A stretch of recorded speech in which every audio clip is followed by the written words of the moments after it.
get started this morning as usual on a Tuesday morning in our conversations on CARICOM. Ambassador Comissiong, welcome home. Thank you, Pearson. I'm sure you got that when you landed on the continent of Africa as well. Welcome home. Oh man, we got on as we went to Ethiopia, Yes. the Federal Democratic Republic of Ethiopia, to give it its full name, in northeastern Africa, an amazing country. But the special welcome home came when we went from Addis Ababa to Shashamene. And as we landed in the neighboring airport, we had a tremendous welcome, both from the Ethiopian people, but also from the Caribbean nationals resident in that part of Ethiopia, especially our Rastafari brothers and sisters. So you know where the story is going, folks. You know where the story is going. Let's get to the summit first. Yeah. It's the second such summit, and it brought together shakers and movers from Africa and the Caribbean. Let's talk a little bit about that. Why it was that second, what was on the agenda, and what did we really achieve coming out of it? Well, that summit was held on the 7th of September, which is Africa-CARICOM Day. And why we have an Africa-CARICOM Day? Because back in 2021, we decided, CARICOM, we, the African Union, decided that we really needed to develop this relationship between the two regions as we forge a common future for ourselves. So this was the first in-person summit. And so the CARICOM countries all took delegations to Ethiopia. Barbados, I must say, took this very seriously. We had a very comprehensive delegation, not only the Ministry of Foreign Affairs, but also the Prime Minister, the Prime Minister's office, the Ministry of Health, Dr. Jerome Walcott, because we took the opportunity of the summit to also stage a special health conference. Barbados is involved in something called the Health Development Partnership for Africa and the Caribbean.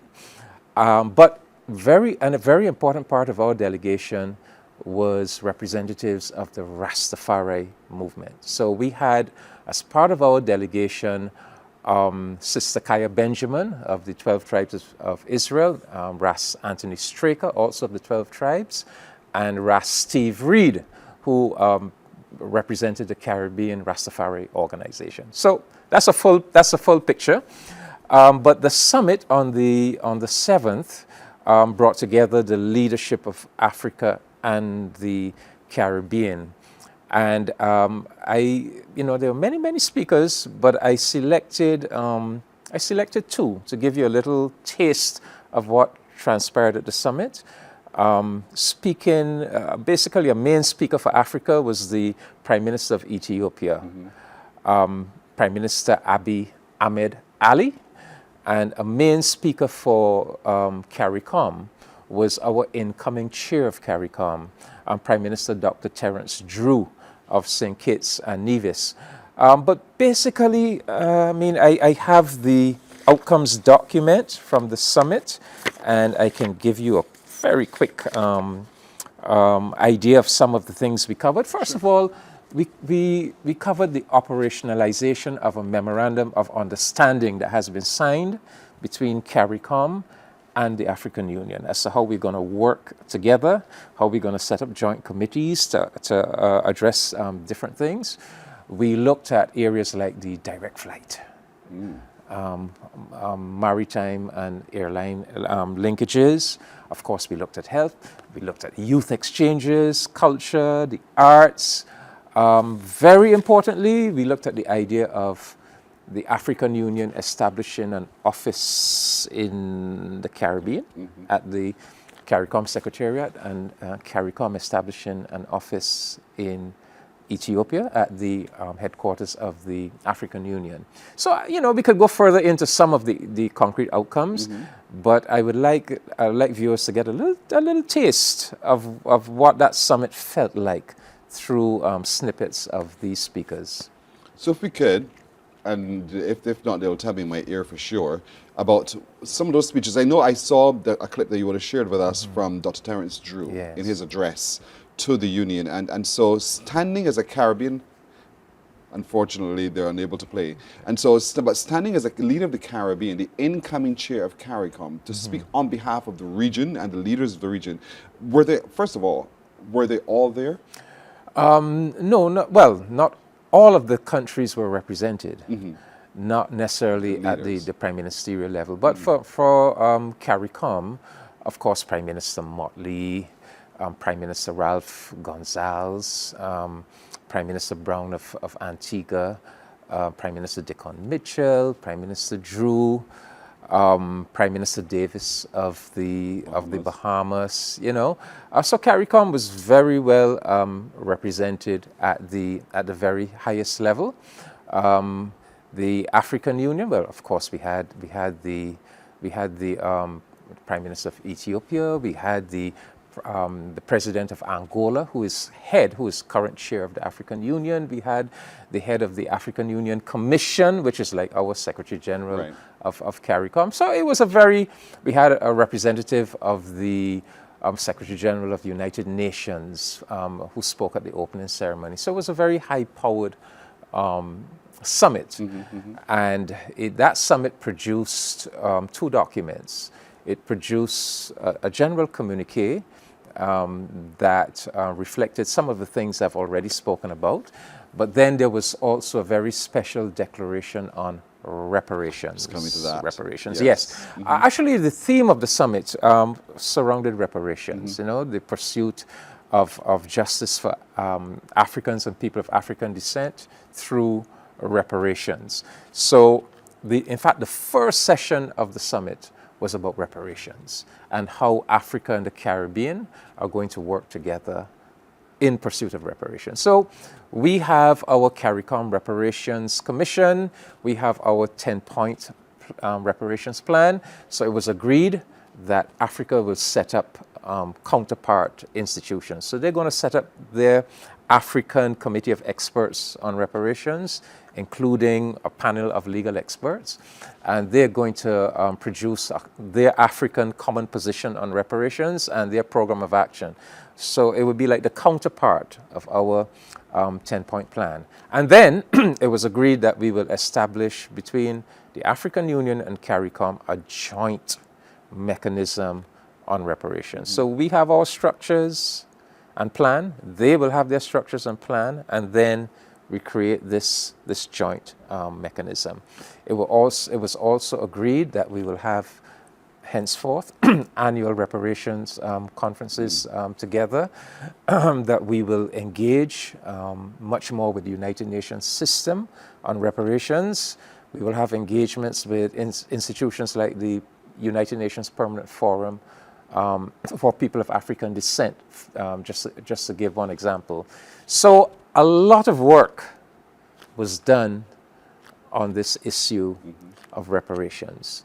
And so the groundwork has been laid for a very strong African Union CARICOM partnership in achieving reparations. And I should also say that in addition to Africa and the Caribbean coming together, it was also agreed that we will also have, the two of us together will then launch a kind of global Africa initiative where we will reach out to other parts of the African diaspora, you know, like our brothers and sisters in Latin America, in the United States, wherever African people are. But the Caribbean and Africa will be the foundation, the core of that wider initiative, you know?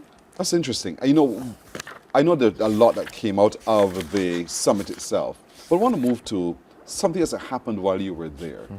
The opening of the Grand Ethiopian Renaissance Dam. Yes. And that was a very signal moment for a lot of Ethiopians. Can you share the significance of it? Yes. So the summit was in Addis Ababa on the 7th. On the 9th, Ethiopia had this tremendous event.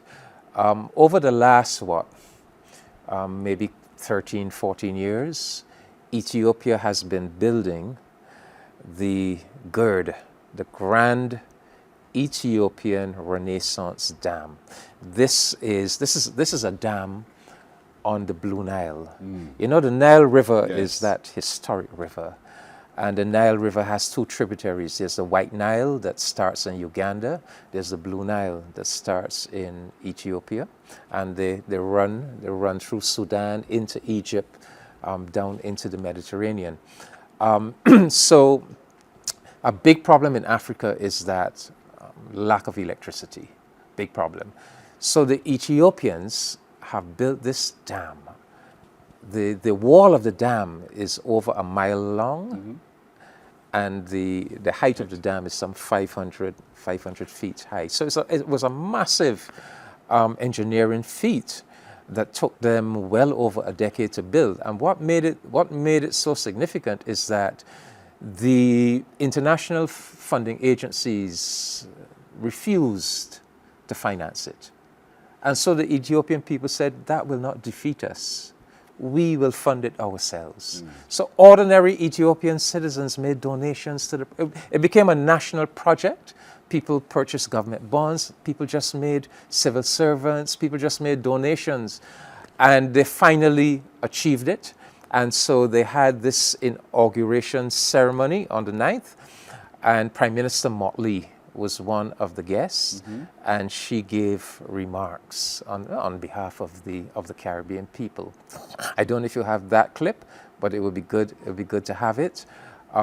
This dam is going to produce well over 5,000 megawatts of electricity. In other words, this dam will produce more than twice the quantity of electricity that Ethiopia currently generates.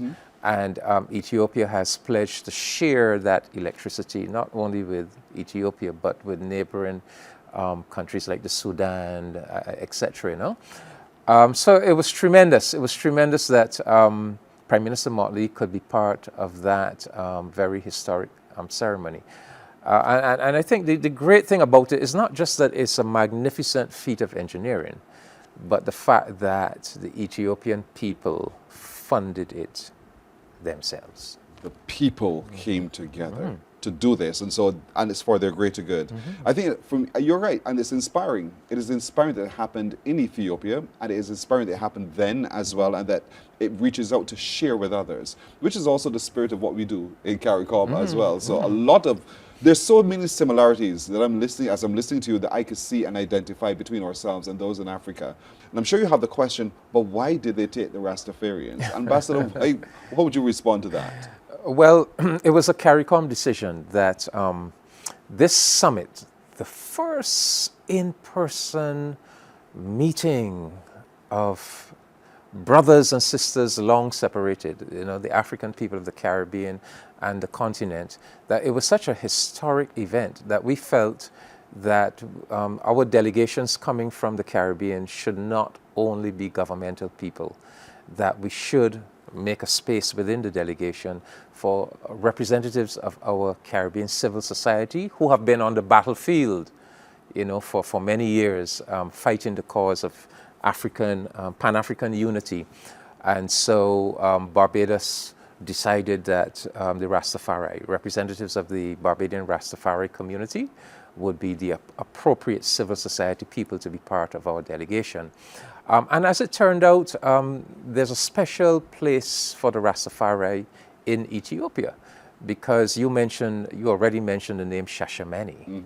And Shashamene is a settlement of African people from the diaspora at the behest of Emperor Haile Selassie. Back in 1948, the emperor made a grant of land in Ethiopia at a place called Shashamene, and he extended an invitation to black people, African people in the diaspora, to come home and settle in Ethiopia at Shashamene. And it was really the Rastafari who responded to that invitation. And so we now have Rastafari from Jamaica principally, but also from Trinidad and from Barbados and from other Caribbean islands who have been living in Shashamene for many years now. So the summit was on the 7th in Addis Ababa, and on the 8th, we all made that journey to Shashamene. to visit our Caribbean Rastafari brothers and sisters in Shashamene. What was that like? And I'm asking that within the context of, I had a conversation on that same couch there with a gentleman last week, and he said, when I asked him, why did you settle and develop in Ghana? And he said, why not go where you are appreciated and not just tolerated? And that I thought was a significant comment to make. And so here we are, you are now among people who are appreciated, not just tolerated because they're in the land where they are recognized to be similar. What was it like for you? Yeah, well, no, it was, as I indicated, we got such a warm welcome when we landed at the airport nearest to Shashamene. And part of that welcome was our Rastafari brothers and sisters. And I think I brought back some photos of the unity, the brotherhood and unity that we felt in Shashamene. They hosted us. We went into Shashamene. They hosted us in the town hall in Shashamene. Prime Minister Ralph Gonzalez spoke on behalf of CARICOM. Different leaders from the community spoke. And then they took us to the headquarters of the 12 tribes of Israel in Shashamene. Remember, I said that we had in our delegation Sister Kaya Benjamin, Anthony Straker, Steve. Sister Kaya is one of the executive officers of the 12 tribes of Israel here in Barbados. So we heard from the leaders of the 12 tribes in Shashamene. But personally, I took a very great interest in this part of the whole expedition. Because, as you may know, I remember. I wrote this book. And, as much as we revere Shashamene and the land grant that the emperor gave in 1948, contrary to what many people believe, that was not the first land grant. The first land grant that the emperor actually gave was to this Barbadian by the name of Rabbi Arnold Josiah Ford, way back in 1931. So for this book is called The Pan-African Love Story of Arnold and Mignon Ford. And for Barbadians who are not quite aware, Arnold Ford and his wife, Mignon Ford, two Barbadians, they actually migrated to Ethiopia in 1930 and 1931. So he actually led basically the first major repatriation initiative to Ethiopia. And they established an agricultural settlement.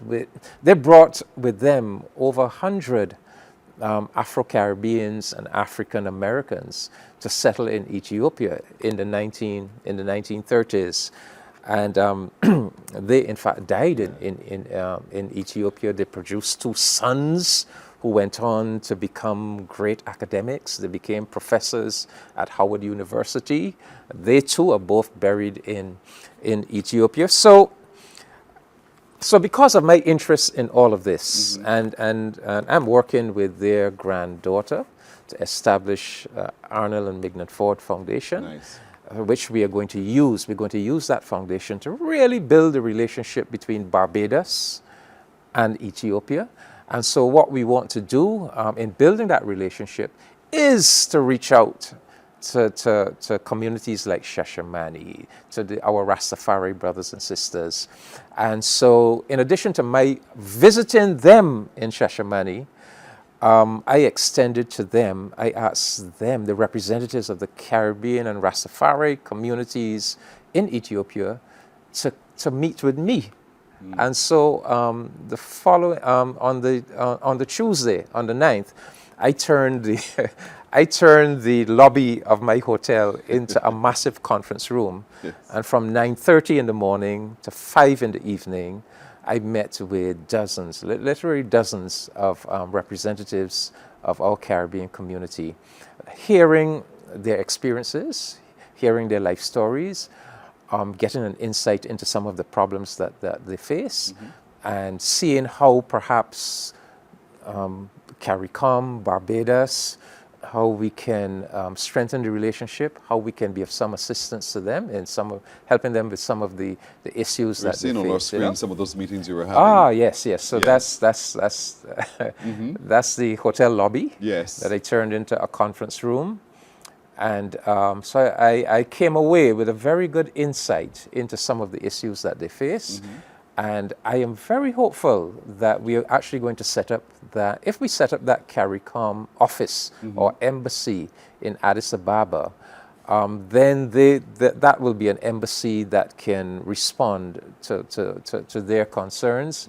Oh, this is, let me say, this is Dr. Desta Meghu that is pictured with me, and I am there at the entrance of the Pan-African wing of the Institute of Ethiopian Studies at the University of Ethiopia. And I really have to thank Dr. Meghu, because she's the curator of the Pan-African wing, and she did me the great honor of including in the Pan-African wing my book, The Pan-African Love Story of Arnold and Mignon Ford. So any Ethiopian scholar going to the Institute of Ethiopian Studies can actually read this story of these two Barbadians. So, and there you are, yes, pointing out the book. Yes, that's in the Pan-African wing of the Institute of Ethiopian Studies. It's a beautiful exhibition.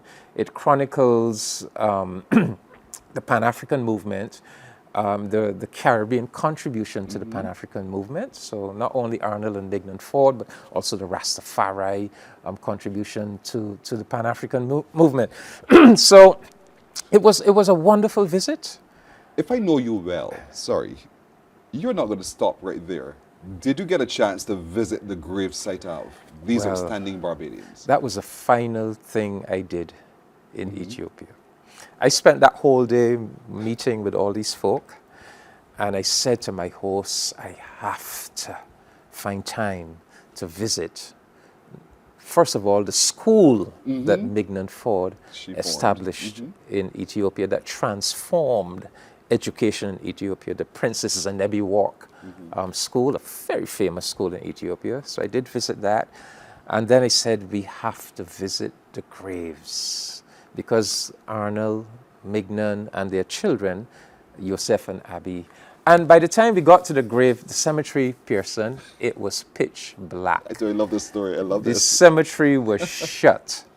We had to persuade the guard to open the gates of the cemetery to let us in. We had to explain, this is a visitor coming to visit the grave. You know, we don't have any other time to do it. And then we had to, in the pitch blackness of the night, we had to search for the graves of, so the first photo showed me at the grave of Mignon Innes Ford. The second, that photo, that's the grave of Mignon. And then the second photo, that's the grave of her two sons, Professor Yosef Ford and Professor Abi Ford. So these are great sons of Barbados. And with me is Brother Ambrose of the Ethiopian World Federation, and Sister Janelle, who is one of the leaders of the community there in Addis Ababa. So it was very moving for me, you could imagine. I can imagine. In the middle of the night, in this cemetery, finding the graves of these great Barbadian pioneers. And I am, so, you know, if I was committed before to this mission, to bring this story, this inspirational story to the attention, first of all, of the Barbadian people, but indeed of all African people. I mean, this is, the life story of Arnold and Mignon is so inspirational. This man was second only to Marcus Garvey as the face of the Universal Negro Improvement Association. This is the man that wrote the Garvey anthem, that wrote the anthem of the Rastafari movement, you know, and this was the lady who played a role when the Italians invaded Ethiopia. She was in the resistance movement. She fought for the independence of Ethiopia, and then she went on to form this school that played such a critical role in uplifting women in Ethiopia. So if Barbadians are looking for heroes, you know, these Here are they two are. of our greatest heroes. And but we need to know more about them, and we need to. Well, I am certainly committed, along with their granddaughter Miniabi Ford. We are working, Dr. Myrna Belgrave here in Barbados, and some of the other Barbadian Pan-Africanists. We are all working together to establish this foundation that will be a link between Barbados and Ethiopia, and that will be able to partner with our Rastafari brethren, our Caribbean brethren. And so, yes, Pearson, I mean, this was just a wonderful, wonderful visit. My imagination is still rolling. You got to forgive me here. Paint for me the picture of Shashamene. What does it look like? You were there. Well, I would say, unfortunately, we didn't get the opportunity to go deeply into the community, to actually go on to the, let's say, the agricultural holdings of our Rastafari brethren. We basically, because it was a pretty short visit, so we basically we had the civic reception. We went to the headquarters of the 12 tribes. So I would say we more experienced our brothers and sisters. We were able to commune with them. I think I gave you a photo where I am in a line with a number of our Rastafari brothers and sisters, and we are making the sign, the Rastafari There sign. it is. Yes, there it is. Yes, those are elders of the community in Shashamene. Again, looking like us. Yeah, well, Faces that look those so are our familiar. people. No, those are our people. Oh, those are our people? Yeah. Those Oh, are okay. Rastafari elders who originally would have come from the Caribbean. And I should say, I also gave you a photo of the Bajan. There was a Bajan family that I was so thrilled to meet in Addis, and that Bajan family seemed to be doing. That's them right there. These are Bajan faces. This is a family. The mother, she migrated to Ethiopia many years ago. Those are her children, born in Ethiopia. No, but suffice to say, on the journey to Shashamene, as we got into Shashamene, this is a very physically beautiful. Well, Ethiopia in general is a very beautiful country. You know, it's a massive country. It has a population of well over 100 million people. It's one of the really powerful countries of Africa. There are 55 different countries on the African continent. Ethiopia is one of the giants, of Africa. And it's a very beautiful country. And it's an ancient civilization. I mean, it's a country that it has its own language, its own alphabet, its own calendar. In fact, when we were in Ethiopia, we celebrated Ethiopia's New Year, New Year's Day, and that was their New Year's Day in September, and they were now entering the year 2018. Wow! So Ethiopia does not follow the Western calendar. They have their own calendar. So this is a country that was never colonized.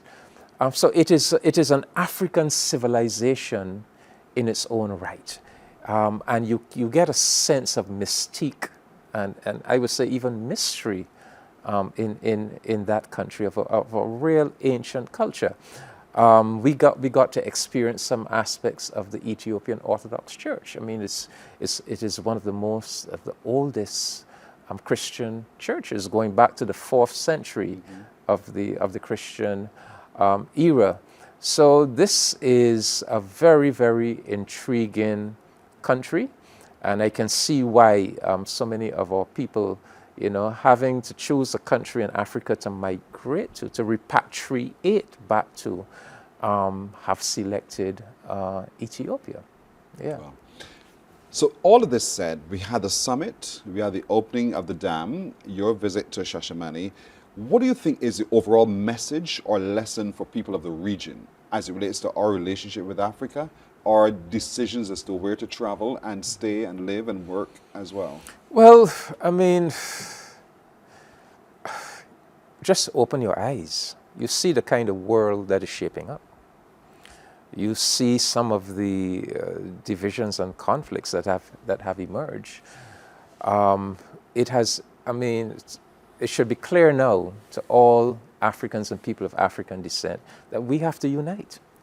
We have to unite for our own safety, for our own self-preservation, for our own future development. We have to look to our brothers and sisters.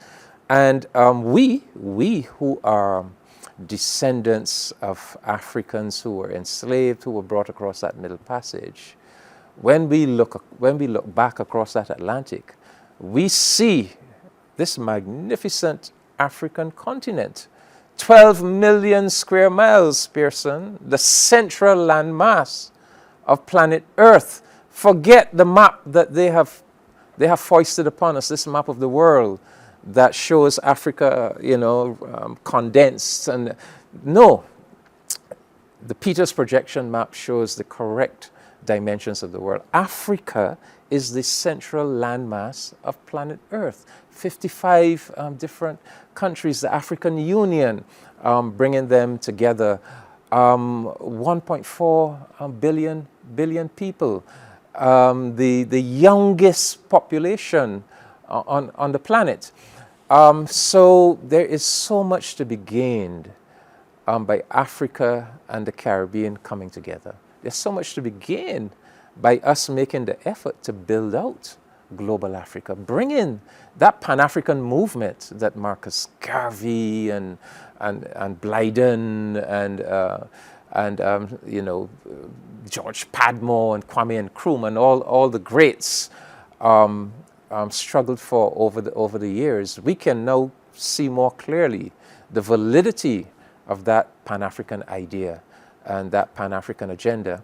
And I can say that CARICOM has made a firm decision that our future is going to be in partnership with our brothers and sisters on the African continent. And if we can only get these direct flights in place between the west coast of Africa and the Caribbean, I think we would have put the fundamental structure in place that will allow that relationship to flourish. At the summit, there was a lot of mention in the outcomes document about the African Export-Import Bank. The fact that after 500 years of history, we finally have the first continental African institution to ever establish a presence in the Caribbean. And it is right here in Barbados. Barbados is the Caribbean headquarters. The African Export Bank has 5 different trade centers on different parts of the continent. So the Barbados Trade Center that is going to be built in Jamet's Lane, they're going to invest some $360 million in building that trade center. That will now become part of a network of these trade centers that link us to Egypt and Nigeria and other parts of Africa. So that is going to create a kind of structure that will help us to do the trade, the investment, and we not only Afri-Exim Bank, but we had in Ethiopia representatives of the Caribbean Development Bank. We had representatives of the CARICOM Development Fund, of the African Development Bank. So the idea has taken root. Just like the Ethiopians built the dam themselves, we have our own financial institutions in the Caribbean, on the African continent, that if we can bring them together in a nexus, we can finance much more of our own development. And of course, underpinning it all is the partnership in reparations, because reparations is not just about getting some money out of the people who, it's about much more than that.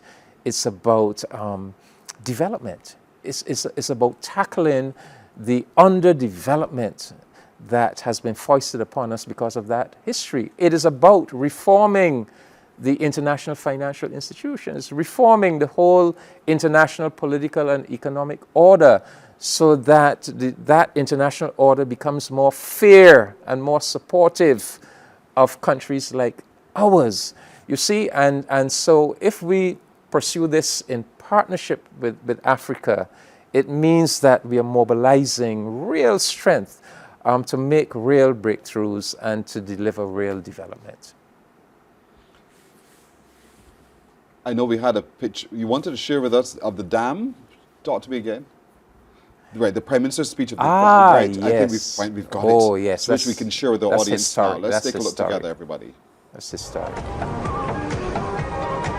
Your Excellency, Prime Minister Abiy Ahmed, my dear brother, and Mrs. Ahmed, distinguished heads of state and heads of government of Africa, distinguished guests of the people of Ethiopia.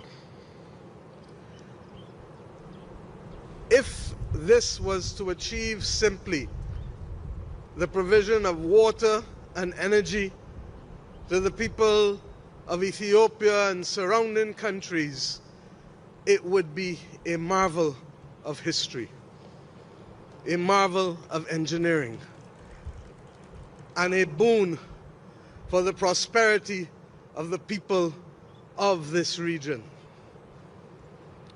But if we are to be honest, it is not simply the achievement of what has been done here for the provision of water and energy and the catalytic effect that it will have on economic and social development and security, but it is the journey. Above all else, the journey. The journey of a people who have remained proud throughout history, who have attested that the origins are here, and who have defied all attempts to keep them down. When we toured the facility in the last few hours, I turned to my brother and I said, this is the Adwa engineering feat. And I say so for those who do not know, including many from my own Caribbean community, that when the international world determined that this project was not to see the light of day, that it was not to receive the financing of companies that like to make money and therefore were usually only interested in repayments, that when that befell the people of Ethiopia,